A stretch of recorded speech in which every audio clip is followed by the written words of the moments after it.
যে মানুষ রাগ নিয়ন্ত্রণ করতে পারে না তার কোনো সম্পর্ক টেকে না। মানুষ রাগী মানুষকে ভয় পায়, দূরে সরে যায়। রাগে অন্ধ হয়ে মানুষ নিজের সব কিছু হারিয়ে ফেলে।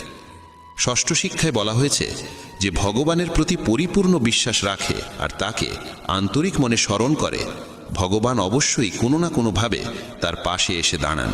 কিন্তু ভগবান শোনেন কিনা সেটাও নির্ভর করে মানুষের বিশ্বাসের দৃঢ়তার উপর।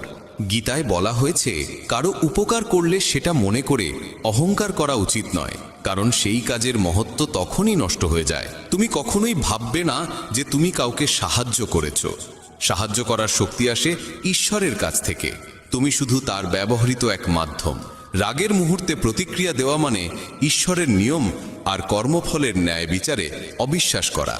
তাই মনে সন্দেহ জন্মাতে দিও না, কারণ সন্দেহই মানুষের সর্বনাশ ডেকে আনে। মনের ভিতর জমে ওঠা সন্দেহ একসময় ভুল বোঝাবুঝির বিশাল পাহাড় তৈরি করে, আর সেই পাহাড় তোমার সিদ্ধান্ত নেওয়ার স্বাধীনতাকে কেড়ে নেয়। কেউ তোমার প্রতি অন্যায় করলে তার ফল তাকে কর্ম আর সময়ের নিয়মেই ভোগ করতে হয়। তাই ক্ষোভ বা কৃপা দেখানোর পরিবর্তে সৎকর্ম করো।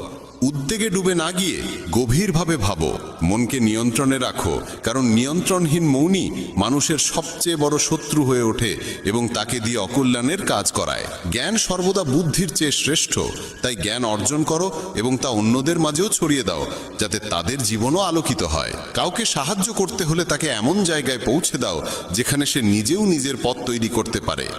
যে ব্যক্তি প্রতিদানের প্রত্যাশায় কাজ করে সে কর্মের বন্ধনে আবদ্ধই থাকে। জন্ম নয়, মানুষের কর্মই তাকে মহান করে তোলে। তুমি পৃথিবীকে যেমন দৃষ্টিতে দেখো, পৃথিবীও তেমনভাবেই তোমাকে প্রতিফলিত করে। মন থেকে আমার, তোমার, ছোট বড়, নিজের পরের এই ভেদ বুদ্ধি দূর করতে পারলে দেখবে সারা বিশ্বের সঙ্গে তোমার এক অনাবিল বন্ধনের সেতু তৈরি হয়ে গেছে। যে ব্যক্তি নিঃস্বার্থ মনে অবিরাম কাজ করতে পারে, কেবল তিনিই জীবনে সত্যিকারের সুখ ও তৃপ্তি খুঁজে পান। ইন্দ্রিয় নিয়ন্ত্রণে থাকলে কোনো রকম দুঃখ তোমাকে বিচলিত করতে পারে না। শ্রীকৃষ্ণ বলেন, শান্তি কেবল তারাই লাভ করে যারা আমি, আমার, আমি করলাম, আমি করিয়ে নিলাম এই অহংবোধ ত্যাগ করতে পারে। অত্যধিক আসক্তি কোনো বস্তু, স্থান, প্রাণী বা মানুষের প্রতি একসময় গভীর দুঃখের মূল হয়ে দাঁড়ায়। যে মানুষ সামান্যতেই খুশি থাকতে শিখেছে এবং যার চাওয়া পাওয়া কম, তার জীবনেই প্রকৃত তৃপ্তি থাকে। গীতার সপ্তম উপদেশ বলে, মনকে শান্ত করা শিখো। অস্থির মন থেকে জন্ম নেয় সমস্ত দুঃখ, আর শান্ত মন থেকে প্রবাহিত হয় ভালোবাসা ও আনন্দ। দুঃখ সুখ মূলত মনোরাজ্যের দুই রূপ। অস্থিরতা দুঃখ সৃষ্টি করে, শান্ত ভাব জাগিয়ে তোলে পরম আনন্দ। অষ্টম শিক্ষা উপদেশ দেয়, কাউকে অতিমাত্রায় ভালোবেসে বা আঁকড়ে ধরতে নেই। ধৃতরাষ্ট্র সিংহাসনের প্রতি অসীম আসক্ত ছিলেন। সেই আসক্তি তার চোখকে অন্ধ করে দিয়েছিল। যে মোহ তিনি ত্যাগ করতে পারেননি, সেই মোহই রাজ্যকে ধ্বংসের পথে ঠেলে দিয়েছিল এবং অসংখ্য প্রাণহানি ঘটিয়েছিল। জীবনে যখন কোনো কিছুর প্রতি অন্ধ আসক্তি জন্মায়, সেটি পাও বা না পাও, শেষ পর্যন্ত তা মানুষকে ধ্বংসের দিকেই ঠেলে দেয়। নবম উপদেশ বলে, সত্যিকারের শান্তি কেবল আধ্যাত্মিক জ্ঞানেই পাওয়া যায়। মানুষ কি বলল সেদিকে অতিরিক্ত মন দিলে আত্মবিশ্বাস হারিয়ে যায়। তাই নিজের উপর বিশ্বাস রাখো, নিজের পথ নিজেই তৈরি করো। জীবন ক্ষণস্থায়ী, যে কোনো মুহূর্তে পরিবর্তন চলে আসতে পারে। তাই সময় নষ্ট না করে অতীতের ভুল থেকে শিক্ষা নাও, বর্তমানকে ভালো করো এবং ভবিষ্যৎকে সুন্দর করে গড়ে তোলো। কিসের এত উদ্বেগ? নিজের কর্তব্য করো আর ঈশ্বরের ওপর ভরসা রাখো। কোনটা ঘটবে আর কোনটা ঘটবে না, এই সিদ্ধান্ত ঈশ্বরের হাতে ছেড়ে দাও। যত বেশি সৎকর্ম করবে, ততই তোমার পথ উন্মুক্ত হবে। নিজেকে সমর্পণ করো ভগবানের কাছে। মানুষের কল্যাণে কাজ করো, তাদের সঠিক পথ দেখাও। জ্ঞানী মানুষ কখনো ইন্দ্রিয় সুখের মোহে আটকে থাকে না, তাই জ্ঞানী হওয়ার চেষ্টা করো। গীতায় বলা হয়, যা ঘটেছে তা ভালো, যা ঘটছে তাও ভালো, আর যা ঘটবে সেটাও ভালোই হবে। শাস্ত্র পড়ে কোনো লাভ নেই যদি তা জীবনে ব্যবহার না করো। রাবণ ছিল বিপুল জ্ঞানী, কিন্তু সত্যিকারের প্রজ্ঞা তার ছিল না। তা অজ্ঞানতা, রাগ, কামনা আর অহংকারই তাকে শেষ পর্যন্ত পতনের দিকে ঠেলে দিয়েছিল। ঈশ্বর বলেন, জীবের মধ্যে আমি কোনো ভেদ দেখি না, সবাই আমার কাছে সমান। যে জ্ঞান কেবল নিজের মধ্যেই সীমাবদ্ধ থাকে, তা সমাজ ও পৃথিবীর কল্যাণে কাজে না লাগলে সেই জ্ঞান কোনো মূল্য বহন করে না। কিসের ভয়? মৃত্যুর ভয় কেন? আত্মা না জন্মায় না মরে, এটাই জীবনের চরম সত্য। মানুষের কর্মই তাকে ঈশ্বরের কাছাকাছি নিয়ে যায় বা দূরে সরিয়ে দেয়। তাই সব সময় সৎকর্মে মন দাও। যখনই পাপ, অহংকার আর অন্যায় পৃথিবীতে বৃদ্ধি পায়, তখনই ঈশ্বর নতুন রূপে আবির্ভূত হন সেগুলোকে নাশ করে ধর্ম প্রতিষ্ঠা করার জন্য। যাকে প্রয়োজনে সাহায্য করো, বিনা দ্বিধায় দান করো, এটাই সত্যিকারের পুণ্য। যে মানুষ নিজের মন জয় করতে পারে সে ইতিমধ্যেই ঈশ্বরকে লাভ করে, কারণ তার মন শান্তির আশ্রয় পায়। সুখ দুঃখ, গরম শীত, সম্মান অপমান কিছুই তাকে বিচলিত করতে পারে না। জ্ঞানী ব্যক্তি জীবিত বা মৃত কাউকে নিয়ে শোক করেন না। পরিবারে থেকে, সমাজে থেকে কর্তব্য নিষ্ঠার সঙ্গে পালন করা, সৎভাবে চলা এবং ধর্ম মেনে জীবনযাপন করাও এক উচ্চতর তপস্যা। এইভাবেই মানুষের জীবন আলোকময় হয়ে ওঠে। গীতার দশম উপদেশে বলা হয়েছে, আজকের দিনে মানুষ নিজেই মানুষের শত্রু হয়ে উঠেছে। ব্যবসা বাণিজ্যে হোক, সম্পর্কের জগতে হোক কিংবা জীবনের অন্য যে কোনো ক্ষেত্রে মানুষই মানুষকে ক্ষতিগ্রস্ত করছে। প্রতিযোগিতা এত বেড়েছে যে চুরি, ডাকাতি, অপরাধ সবই ভয়ঙ্করভাবে বৃদ্ধি পেয়েছে। শাস্ত্রে কলিযুগের যে লক্ষণ বর্ণনা করা আছে, মানুষ একদিন মানুষকেই গিলে খাবে, ঠিক সেই সময়ই এসে গেছে। এখন মানুষ মানুষেরই ব্যবসা খাচ্ছে, একে অন্যের চাকরি কেড়ে নিচ্ছে, কারোর সুখ থাকলে তা নষ্ট করে দিচ্ছে, আর যার মন ভাঙা তাকে আরো ভেঙে দিচ্ছে। সবাই মানুষ হলেও মানবিকতা যেন কোথাও হারিয়ে গেছে। এক দরিদ্র ভিখারি এক ধনী মানুষের বাড়ি থেকে বেরিয়ে এসে অনুরোধ করলো, এক গ্লাস জল দাও, খুব পিপাসা লেগেছে, অনেকটা পথ হেঁটে এসেছি, আর পারছি না। ধনী মানুষটি বলল, এখন আশেপাশে কেউ নেই, কেউ এলে জল দেব। কিছুক্ষণ পর ভিখারি আবার অনুরোধ করলো, দয়া করে একটু জল দিন, আর কোথাও যেতে পারছি না। ধনী লোকটি একই উত্তর দিল, বলেছি তো মানুষ এলে জল পাবে। তখন ভিখারি অসহায়ভাবে বলল, আপনি নিজেই মানুষ হয়ে যান না, একটু সময়ের জন্য মানুষ হন। আজকাল এটাই ঘটছে, কেউই সত্যিকারের মানুষ হতে চায় না। সবাই শুধু একে অপরকে টেনে নামানোর চেষ্টা করছে, সুযোগ নিচ্ছে। তাই কলিযুগকে স্বার্থপরতার যুগ বলা হয়েছে। মানুষ আজ সম্পর্ক রাখে শুধুই নিজের স্বার্থে। বন্ধুরা, যদি গীতার এই 25টি কথা ভালোভাবে বোঝো এবং মনে রাখো, তবে বিশ্বাস রাখো, পৃথিবীর কেউ তোমার মন বা হৃদয়কে আর আঘাত দিতে পারবে না। এই উপদেশগুলো মনে রাখলে জীবনে সুখ ছাড়া আর কিছুই তোমার পথে আসবে না।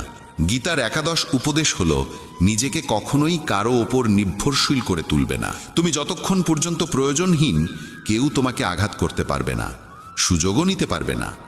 যাকে তুমি প্রয়োজন মনে করবে, সেই একদিন তোমাকে ব্যবহার করবে। যেদিন তোমার জীবন অন্যের ওপর নির্ভরশীল হয়ে পড়বে, সেদিন থেকেই তুমি তার দাসে পরিণত হবে। এমনকি নিজের বাড়িতেও যদি তুমি গৃহকর্মীর ওপর পুরোপুরি নির্ভর করো, সেতেও তারা সুযোগ নেবে, কারণ তারা বুঝে যায় তোমার কাজ তাদের ছাড়া চলবে না। কিন্তু যখন তারা বুঝতে পারে তুমি নিজের কাজ নিজেই করতে পারো, তখন তারা ঠিকই সীমার মধ্যে থাকে। যদি চাকরিতে বসের ভুল আচরণও তুমি সহ্য করে যাও, তবে নিশ্চিত জানবে তোমার নিজেরই প্রয়োজন, আর সেই প্রয়োজনের সুযোগ সে নিচ্ছে। পরিবারেও যাকে তুমি প্রয়োজন মনে করো, সেই তোমাকে সবচেয়ে বেশি কষ্ট দেয়, কারণ তুমি তার হাতের মুঠোয়।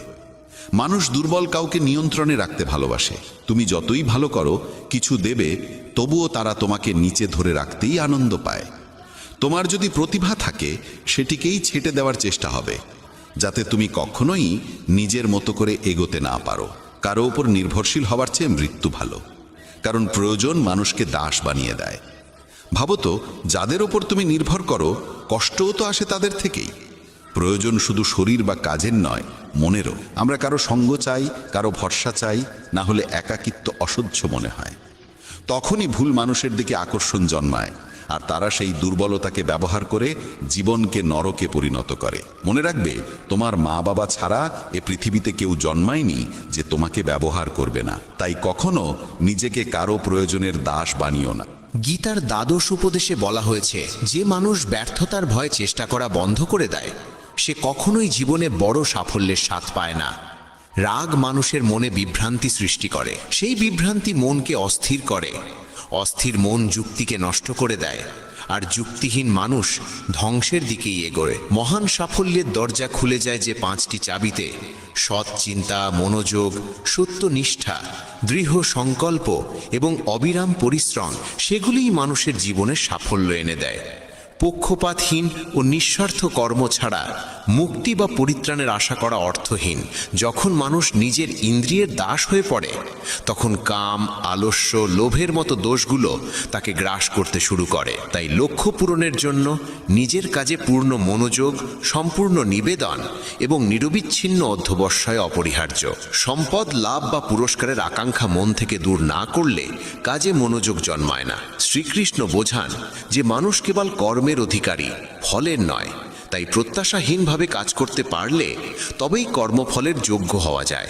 রাগ মানুষের চিন্তা শক্তি কেড়ে নেয়, ফলে সঠিক সিদ্ধান্ত নেওয়া কঠিন হয়ে পড়ে। লোভ, প্রতিদান বা স্বার্থের টানে করা কর্ম কখনোই প্রত্যাশিত ফল দেয় না।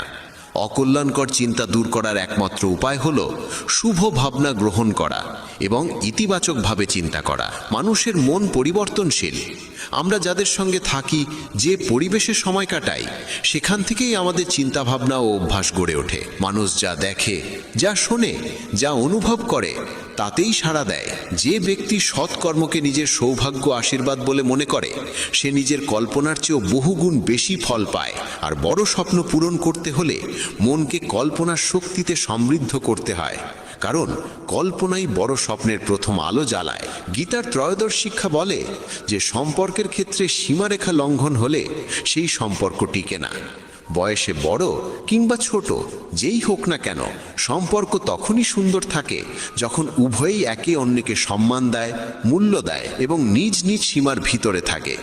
যেখানে সীমা নেই, যেখানে পারস্পরিক সম্মান নেই, সেই সম্পর্ক একসময় ভেঙে পড়বেই। গীতার আরেক শিক্ষা জানায় যে যারা বাইরে থেকে বন্ধু সেজে থাকে অথচ অন্তরে ক্ষতি করার ফন্দি আটে, তাদের থেকে দূরে থাকাই শ্রেয়। চাণক্য বলেছিলেন, এমন মানুষ ঠিক সেই পাত্রের মতো যার মুখে অমৃত আর ভেতরে বিষ। যাকে অমৃত ভেবে পান করো তা আসলে বিষ হয়ে ওঠে। তাই এদের এড়িয়ে চলাই উত্তম। গীতা শেখায় যে নিজের সুখ দুঃখ সবাইকে বলা উচিত নয়, কারণ মানুষের চোখে সুখের ওপর ঈর্ষা আর দুঃখের ওপর উপহাস ভর করে থাকে। সবাই তোমার আনন্দে খুশি হয় না, মানুষ ঈর্ষান্বিত হয়। তাই সব অশ্রু চোখে আনতে নেই, সব ক্ষত সকলের সামনে প্রকাশ করতে নেই, কারণ মানুষ হাতে লবণ নিয়ে ঘোরে, তোমার ক্ষত দেখলেই ছিটিয়ে দেবে। এই পৃথিবীতে এমন মানুষও আছে যারা দুঃখীদের আরো দুঃখী করে, সুখীদের মনেও কষ্ট ঢুকিয়ে দেয়। নিজের মনের কথা সেই ব্যক্তিকেই বলো যে বোঝার ক্ষমতা রাখে।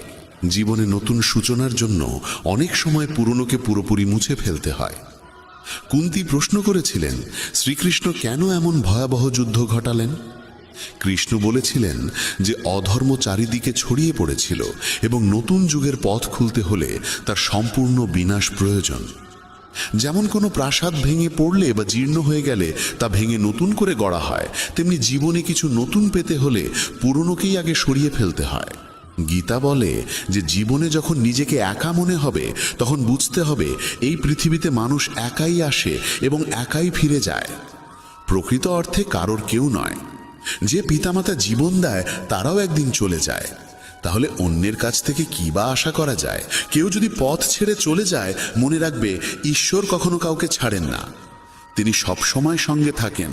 কৃষ্ণ অর্জুনকে বলেছিলেন, মানুষ আমাকে মানুক বা না মানুক সকলেই আমার সন্তান, তাই কাউকে আমি কখনো ত্যাগ করি না। মানুষ ঈশ্বরের অংশ, তাই তাকে ঈশ্বরের সন্তানও বলা হয়। একাকিত্ব কোনো দুঃখের বিষয় নয়, বরং ভুল মানুষের সঙ্গই সবচেয়ে ভয়ঙ্কর। একটি প্রবাদ আছে, কিছু না থাকার চেয়ে কিছু থাকা ভালো, কিন্তু আরেকটি সত্য হলো নিরর্থক কিছু থাকার চেয়ে কিছুই না থাকা ভালো। তাই ভুল মানুষের সঙ্গে থাকার চাইতে একা থাকা শ্রেয়। এই শিক্ষা তাদের জন্য বিশেষ প্রয়োজন যাদের একাকিত্ব ভীত করে। দুঃখ বা নিঃসঙ্গতাকে ভয় পেও না, কারণ এই পৃথিবীতে কেউ কারোর স্থায়ী নয়।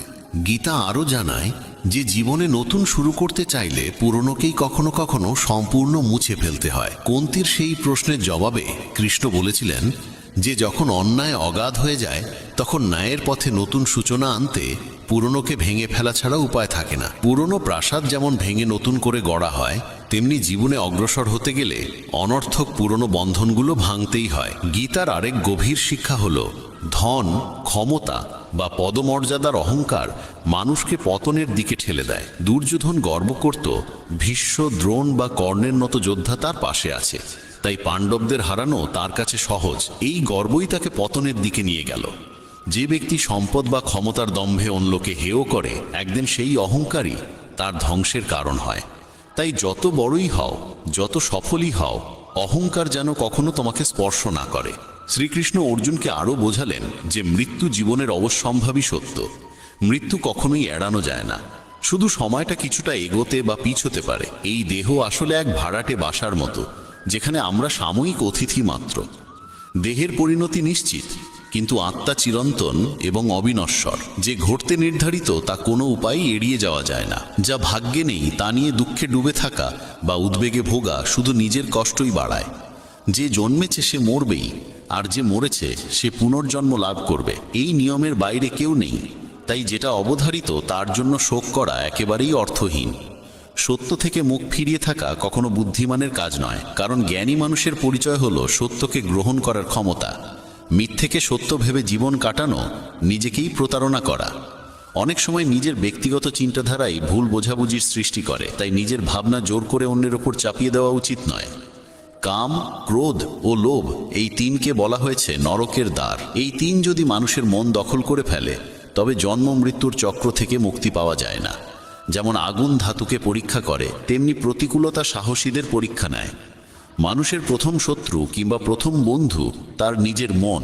অতিরিক্ত কামনা মানুষের শান্তি কেড়ে নেয়, আর পরিশ্রম ছাড়া ভালো ফলের আশা করা যায় না।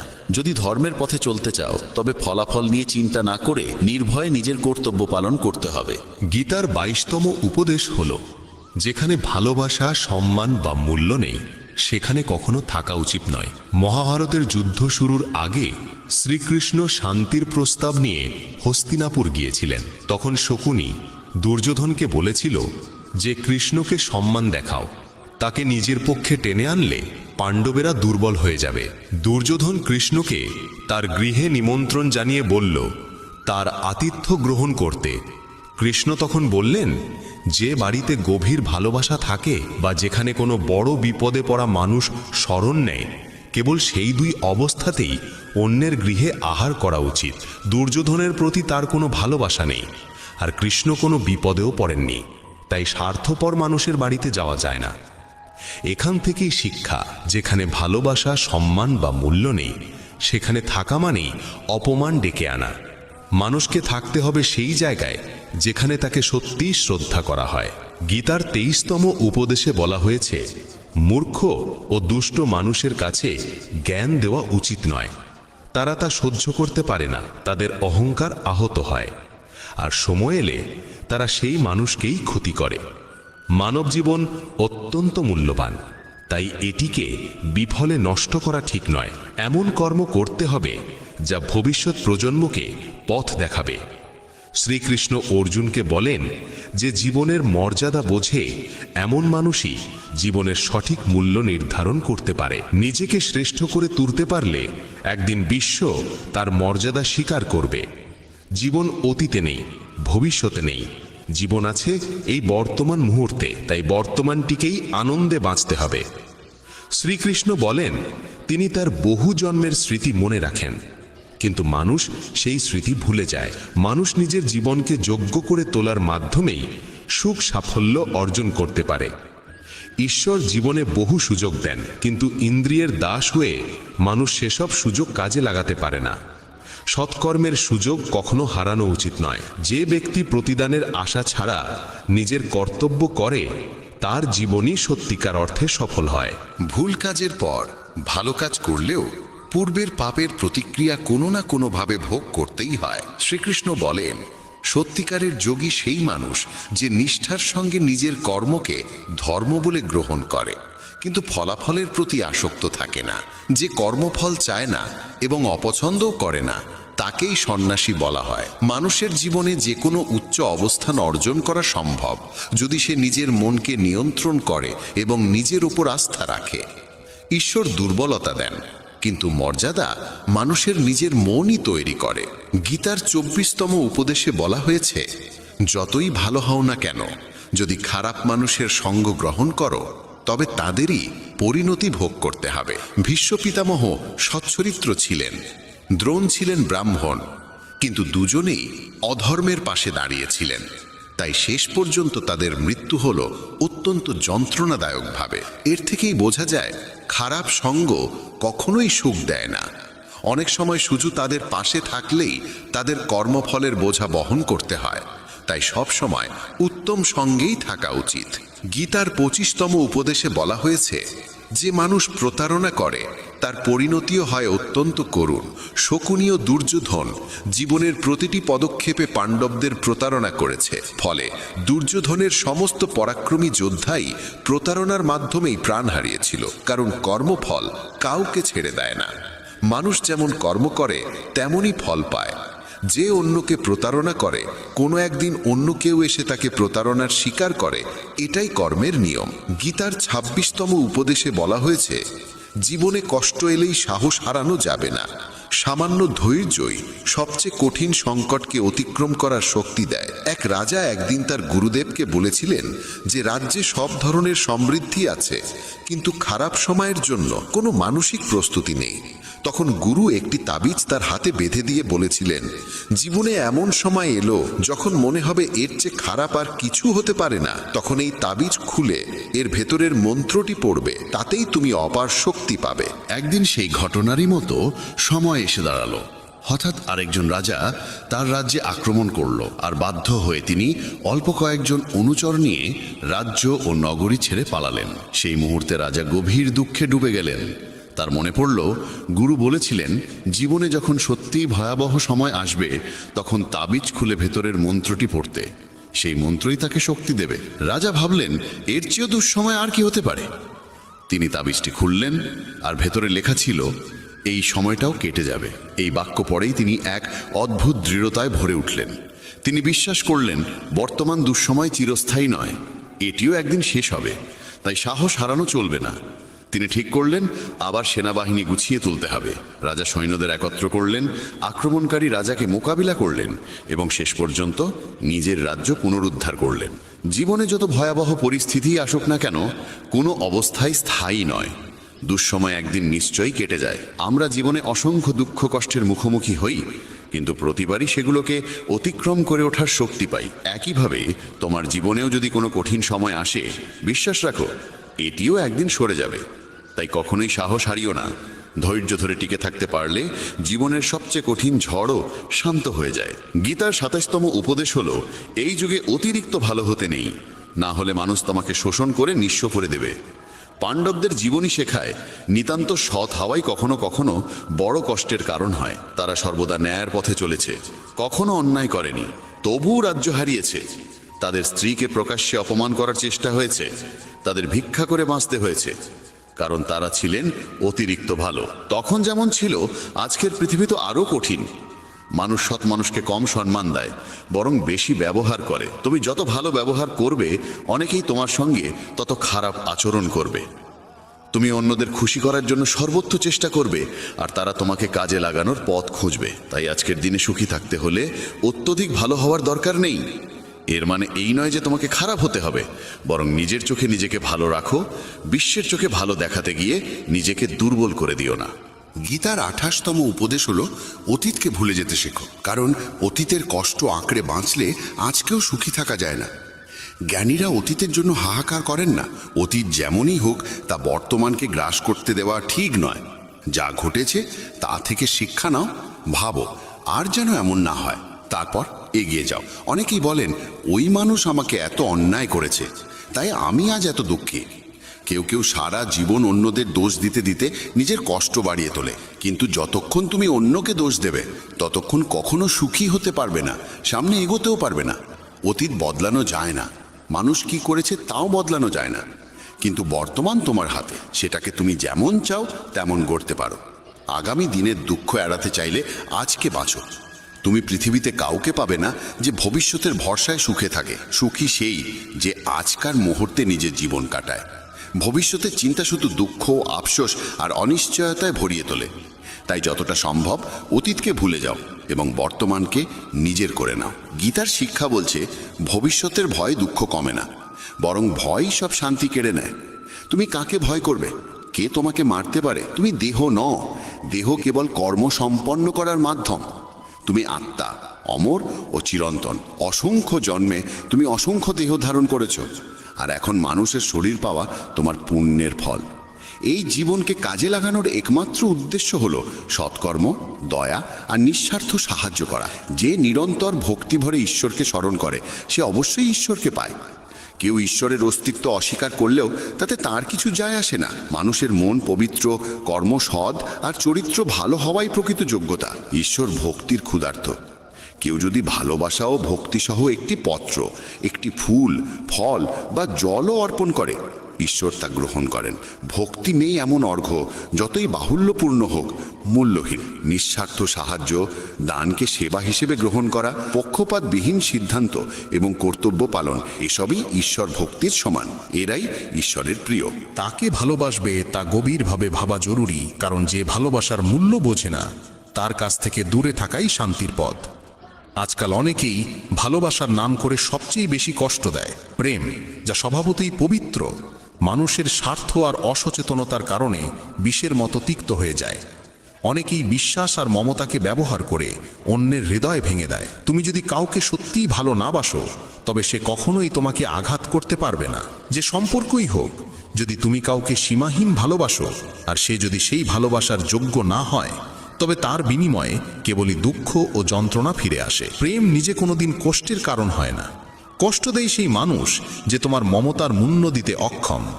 তাই ভালোবাসতে হলে এমন কাউকে ভালোবাসো যে তোমার হৃদয়ের ভাষা বুঝবে এবং তোমার অনুভূতিকে সম্মান করবে। আর যখনই বুঝবে যে তোমার ভালোবাসার মানুষ তোমার অনুভূতির কদর করে না, তখন সেখান থেকে সরে যাওয়াই তোমার জন্য সবচেয়ে বুদ্ধিমানের সিদ্ধান্ত। গীতার 29তম উপদেশে বলা হয়েছে যে মানুষ বারবার তোমায় আঘাত দেয় তাকে কখনোই ক্ষমা করা উচিত নয়। যুধিষ্ঠির বহুবার দুর্যোধনকে ক্ষমা করেছিলেন, আর এর ফলেই তার জীবনে অসংখ্য দুঃখ ও বিপর্যয় নেমে এসেছিল। কেউ একবার ভুল করলে তাকে ক্ষমা করা যায়, কিন্তু বারবার একই ভুল করলে বুঝতে হবে সেটা ভুল নয়, সেটাই তার স্বভাব। তারা এমনই এবং ভবিষ্যতেও তোমার সঙ্গে একই আচরণ করবে। তাই অযথা অতিরিক্ত ভালো হওয়া ঠিক নয়। ক্ষমা করা আর বোকা হয়ে যাওয়ার মধ্যে বিশাল পার্থক্য আছে। কাউকে একবার ক্ষমা করলেও তার প্রতি সতর্ক থাকা দরকার। বলা হয় একই মানুষকে দুবার পরীক্ষা করা নিজের মুখে ধুলো দেওয়ার মতো। যে তোমাকে একবার প্রতারণা করেছে বা ভুল করে হলেও ব্যথা দিয়েছে, তাকে অন্ধভাবে বিশ্বাস করা উচিত নয়। তাই এমনভাবে ক্ষমা করবে যাতে কখনো বোকা না শোনাও, আবার নিজের শত্রু তৈরি করো না। গীতার আরেকটি শিক্ষা বলে, যে তোমাকে প্রতারিত করে বা ধোঁকা দেয় তাকে নিয়ে দুঃখ বা রাগ বাড়িয়ে লাভ নেই, বরং বুঝে নিতে হবে মানুষকে চোখে দেখে কখনো চিনে নেওয়া যায় না। এই পৃথিবীতে মানুষ মুখোশ পরে বাঁচে। সবাই ভালো দেখাতে চায় কিন্তু ভালো হতে চায় না। কাউকে তোমার প্রতি সামান্য অন্যায় করতে দাও, তখনই তার আসল রূপ প্রকাশ পায়। কিংবা যখন তোমার জীবনে দুঃসময় আসে, তখনই বুঝতে পারবে কে সত্যিকার অর্থে তোমার আপন। তাই কাউকে খুব দ্রুত বিশ্বাস করো না। কারো কাছ থেকে এত আশা করো না যাতে পরে হৃদয়ে ভেঙে যায়। কারণ এই পৃথিবীর মানুষ কারো ছিল না, কাউকে কোনোদিন হবেও না। তাই নিজের মনকে ঈশ্বরের কাছে সমর্পণ করো। তখন দেখবে কেউ তোমাকে ভাঙতে পারবে না, কেউ তোমাকে আঘাত দিতে পারবে না। গীতার 12 অধ্যায়ে শ্রীকৃষ্ণ অর্জুনকে বলেছিলেন, হে অর্জুন, তোমার মন, বুদ্ধি আর হৃদয় ঈশ্বরের প্রতি নিবেদন করো। তখন কেউ তোমার হৃদয় ভাঙতে পারবে না। এই পৃথিবীতে তুমি যাকে যত বেশি ভালোবাসো, সেই মানুষই তোমাকে সবচেয়ে বেশি কষ্ট দেয়। কারণ এখানে হৃদয়ের মূল্য নেই, অনুভূতির মূল্য নেই, কেবল স্বার্থের মূল্য। মানুষ তোমার থেকে কি পেতে পারে এই হিসেবেই তারা সম্পর্ক গড়ে তোলে। যতক্ষণ তুমি তাদের কাজে লাগো, ততক্ষণ তারা ভালো মানুষের মুখোশ পরে থাকে। স্বার্থ শেষ হওয়ার সঙ্গে সঙ্গে তাদের কথা, আচরণ সব বদলে যায়। তাই নতুন কাউকে দেখলেই বিশ্বাসে ভেসে যাবে না। তারা প্রথমে খুব ভালো দেখায়, কিন্তু সেটা কেবল নিজের সুবিধের জন্য। তুমি ফাঁদে পড়বে কিনা তা ঠিক করবে তোমার নিজের বুদ্ধি। গীতার 3য় উপদেশে বলা হয়েছে, নিজের আত্মীয় স্বজনই তোমার সাফল্যে সবচেয়ে বেশি ঈর্ষান্বিত হয়। বাইরের লোক তোমার সুখ দুঃখের খোঁজ রাখে না, কিন্তু আত্মীয়রা তোমার জীবনের প্রতিটি পদক্ষেপে চোখ রেখে চলে। বাইরে থেকে তারা বলবে সফল হও, সুখে থাকো, কিন্তু তোমার সাফল্যের খবর শুনলে তারা খুশি হয় না। কখনো কখনো দুনিয়া তোমাকে সম্মান দেবে, প্রশংসা করবে, অথচ নিজের ঘরেই তুমি উপেক্ষিত থাকবে। মহাভারতের যুদ্ধও তো ছিল আপন ভাইদের মধ্যে। দুর্যোধন পাণ্ডবদের প্রতিটি আনন্দে, প্রতিটি সাফল্যে ঈর্ষায় কাতর হয়ে উঠত। তাদের পতন ঘটাতে সে সব রকম চেষ্টা করেছে, আর এই আপন ভাইদের মধ্যেকার ঈর্ষাই মহাভারতের ভয়াবহ যুদ্ধের জন্ম দিয়েছিল, যেখানে অসংখ্য প্রাণ হারিয়েছিল। বাইরের লোক তোমার জীবন কেমন চললো তাতে কিছু যায় আসে না, কিন্তু আত্মীয়দের মন তোমার সুখ সহ্য করতে পারে না। তারা মুখে মধুর কথা বলল, অন্তরে তোমার ভালো চায় না। তাই কাউকে নিজের মানুষ ভাবার আগে দেখে নাও সে সত্যিই তোমার আপন কিনা, নাকি শুধু ভান করছে। শ্রীমদ্ ভগবদ্ গীতা এমন এক দেববাণী যা মহাভারতের রণক্ষেত্রে ভগবান শ্রীকৃষ্ণ স্বয়ং অর্জুনকে শুনিয়েছিলেন। যোদ্ধার হৃদয়ে সে সময় সন্দেহ জমে উঠেছিল, ভয় তাকে গ্রাস করেছিল। সে ভাবতেই পারছিল না আপন জন গুরুজনে ভরা সেই যুদ্ধক্ষেত্রে কিভাবে অস্ত্র ধারণ করবে। সেই সংকটের মুহূর্তে কৃষ্ণ যে অমৃতবাণী প্রদান করেন তাই গীতা নামে পরিচিত। ৮৮ অধ্যায় আর ৭০০রও বেশি শ্লোক নিয়ে গঠিত এই গ্রন্থ জীবন সম্পর্কে এমন সব গভীর সত্য তুলে ধরে যা মানুষের প্রত্যেক প্রশ্নের সামনে অদ্ভুত স্পষ্টতা এনে দেয়। কর্ম, ধর্ম, জ্ঞান, ভক্তি, ত্যাগ এবং জীবনের আসল উদ্দেশ্য। বলা হয় যে সংসারে গীতার পাঠ ধ্বনিত হয় সেই গৃহে শান্তি নিজেই বসতি করে। তাই আজ আমরা গীতার আদর্শকে একেবারে সরল, নিখুঁত এবং সহজ ভঙ্গিতে উপলব্ধি করব, যাতে এই জ্ঞান তোমার ভাবনা বদলায়, তোমার কর্মের দিশা ঠিক করে এবং পুরো জীবনকে নতুন আলোয় আলোকিত করে। অনেকেই বলেন কর্মই সর্বোচ্চ ধর্ম। কথাটি শুনতে আকর্ষণীয় হলেও এর ভিতরে এক বড় অসম্পূর্ণতা লুকিয়ে আছে। কারণ সব কর্মই ধর্ম নয়। কর্মের রূপ বিভিন্ন, কথায়, কাজে, ইচ্ছায়।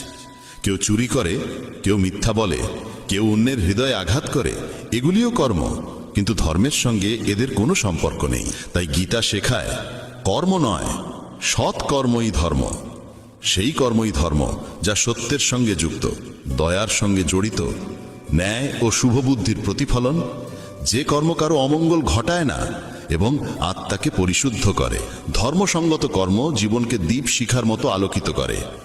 তাই শুধু বলা যে কর্মই ধর্ম, এটি ভুল এবং কখনো কখনো বিপথেও নিয়ে যেতে পারে। আসল কথা হলো ধর্মের সঙ্গে সঙ্গতি রাখা কর্মই সত্যিকারের ধর্ম। শ্রীকৃষ্ণ অর্জুনকে বলেন, হে পার্থ, মনে রেখো ধর্মই চূড়ান্ত আশ্রয়। কর্ম সদা দুই প্রকার, ধর্ম ও অধর্ম। যে মানুষ তার কর্তব্যকে সত্য, দয়া, করুণা, ক্ষমা এবং অহংকার বর্জিত মন নিয়ে পালন করে, আমি কৃষ্ণ তার সঙ্গেই থাকি। যে সৎ পথে চলে সে কোনোদিন একা থাকে না, ঈশ্বর তার সঙ্গী হয়ে দাঁড়ান। মানুষ জন্মেছে কর্ম করার জন্য, কর্ম এড়িয়ে থাকা যায় না। কিন্তু প্রকৃত পার্থক্য হচ্ছে কর্মের উদ্দেশ্য ও কর্মের ভেতরের অনুভূতিতে। শুভ কর্ম মানুষকে আত্মিক উন্নতিতে নিয়ে যায়, আর ভুল কর্ম ধীরে ধীরে নিজেরই জীবনকে ভেঙে দেয়। নির্বাচন মানুষের নিজের হাতে, সে কোন পথে যাবে। গীতার মূল মর্ম হল নিষ্কাম কর্ম, অর্থাৎ ফলের মোহ রেখে নয়, কর্তব্য পালন করা। যখন তুমি তোমার কাজ করো আর ফলের চিন্তা ছেড়ে দাও, তখনই তুমি সত্যিকার অর্থে মুক্ত হও। কারণ ফলের প্রকৃত অধিকারী ঈশ্বর।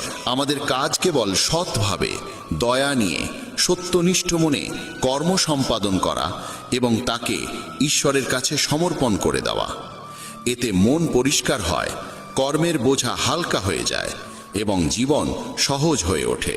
নিষ্কাম কর্মের অর্থ ফলকে অস্বীকার করা নয়, বরং কর্মের মুহূর্তে মনকে সেই ফলের উদ্দেশ্যের জালে আটকে না রাখা। ধর্ম সেই আলো যা মানুষকে সত্যের পথে নিয়ে যায়, যা আত্মাকে সুগন্ধিময় করে, যা সমাজে প্রেম, ন্যায় আর সৌহার্দ্য ছড়িয়ে দেয়। অধর্ম জন্মায় অহংকার, ক্রোধ, ঘৃণা আর লোভের অন্ধকার থেকে, যা অন্যের কষ্টের কারণ হয়। কেউ যদি সেবার নামে ধর্মের আড়ালে অহংকার লুকিয়ে রাখে, তবে তা কেবল আচরণ, ধর্ম নয়। কিন্তু যদি ক্ষুদ্রতম সেবাও নিঃশব্দে, বিনয় আর দয়া নিয়ে করা হয়, তবেই তা সত্যিকার ধর্মের রূপ নেয়। গীতা আমাদের শেখায় সত্য, দয়া, সাম্য, ক্ষমা এইসব গুণকে অন্তরে ধারণ করতে। এরা সেই বীজ যা সাধারণ কর্মকে ধর্মরূপে রূপান্তরিত করে। গীতায় 3টি পথের কথা বলা হয়েছে: কর্মযোগ, জ্ঞানযোগ ও ভক্তিযোগ। কর্মযোগ শেখায় নিষ্ঠা ও দায়িত্বপূর্ণ কর্ম। জ্ঞানযোগ শেখায় আত্মার চিরন্তন সত্য উপলব্ধি। ভক্তিযোগ শেখায় ঈশ্বরের প্রতি নিঃশর্ত প্রেম ও আত্মসমর্পণ। কেবলমাত্র এক পথে চললে দিশাহীনতা আসে। কর্মে জ্ঞান না থাকলে কর্ম সীমাবদ্ধ হয়ে যায়।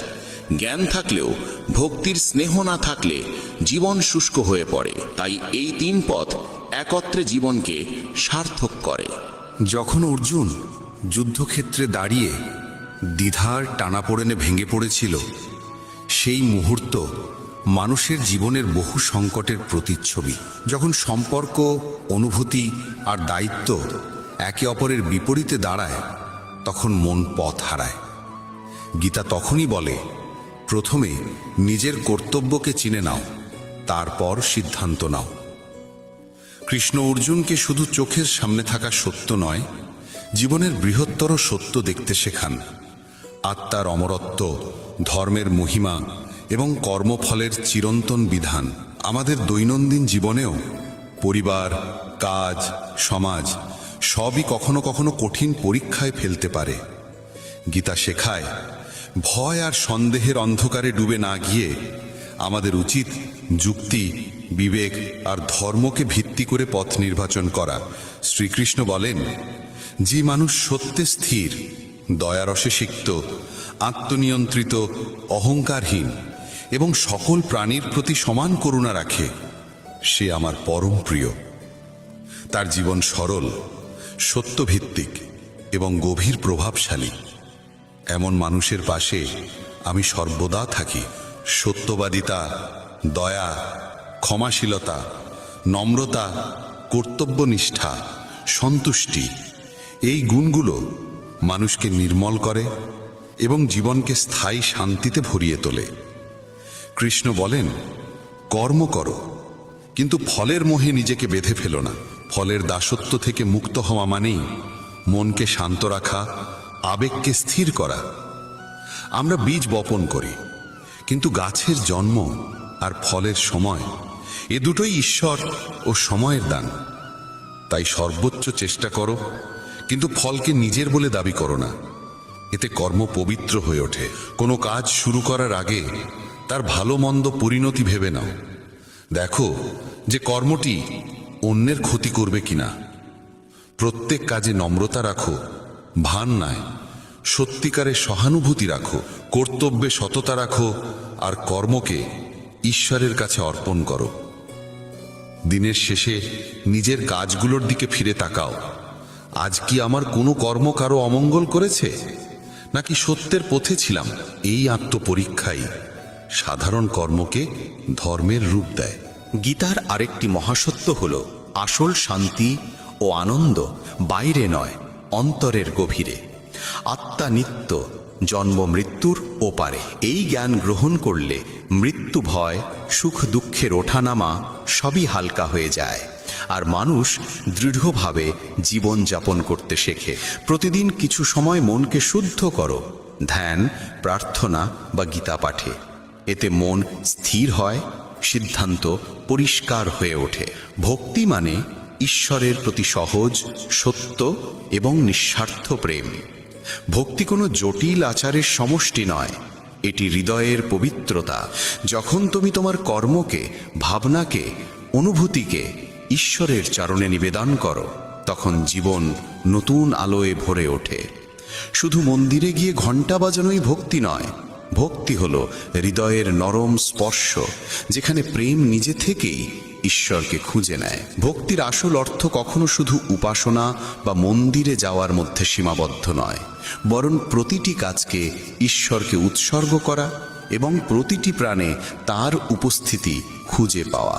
গীতা বলে, জীবনের সত্যিকার উদ্দেশ্য আত্মাকে জানা এবং পরমেশ্বরকে মনে রাখা। এ পথ কেবল ভৌত সাফল্যের জন্য নয়, বরং নৈতিকতা, প্রেম আর সত্যকে জীবনে ধারণ করার জন্য। জীবনের মান কত অর্জন করলাম তা দিয়ে নয়, আমরা কতটা সত্য, দয়ালু আর নিঃস্বার্থ হতে পারলাম তা দিয়েই নির্ধারিত হয়। নিজের ভিতরের আলো যত বেশি জাগ্রত করা যায় ততই আমরা ঈশ্বরের কাছাকাছি পৌঁছে যাই। জীবনের কর্মক্ষেত্রে সততা ও নিষ্ঠা বজায় রেখে নিজের দায়িত্ব পালন করতে হয়।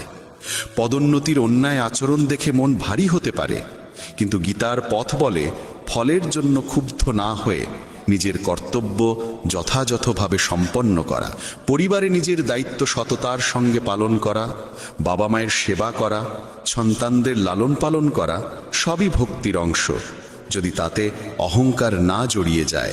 সমাজে কারো সাহায্য করলে তা যেন কখনো গর্বে পরিণত না হয়, কারণ সৎ সাহায্য প্রকৃত ভক্তিরই পরিচয়। সমালোচনা বা বিরোধের মুহূর্তে মনকে সংযত রাখা জ্ঞানীর পথ। রাগে কোনো সিদ্ধান্ত নিতে নেই, কারণ তাড়াহুড়োর সিদ্ধান্তই কষ্ট দেয়। দৈনন্দিন আচরণে গীতার শিক্ষাকে প্রয়োগ করলে জীবন সহজও হয়, শান্ত